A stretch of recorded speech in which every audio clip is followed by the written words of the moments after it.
আরে চাচা আমরা তো আমরা খুঁজতে আছি। আরে বাবু, আমার কি লেগে খোঁজো? আমার দিয়ে তোমাকে কি কাম? চাচা এনে তো বৃষ্টি হইতাছে, আসেন আমরা ভিতরে যা কথা বলি। কি এমন কথা? তাহলে চলো। আও।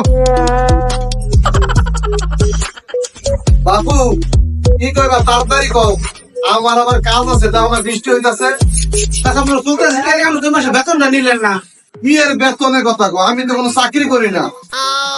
আমরা বেতন লইলেও আপনি যে কোন বাড়ির মাইয়া ভাইয়া গেল, কোন বাড়ির বউ ভাইয়া গেল, তারা কি করলো না করলো, এই খবর গুলা যে সুন্দর করে মাসে বাড়ি বাড়ি পৌঁছায় দেন।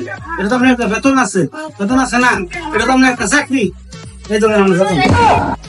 এই মিয়া, আমার নমস্কার করো। এই ফালতু কথা লিগে আমার দ্বারা করাইছো তোমরা। ফালতু কোনারে। রফিক ভাই আপনিও বুঝেন না, হে মুরব্বী মানুষ না, শরম পাইব না, এইভাবে টাকা দেয় গোপনে দিতে।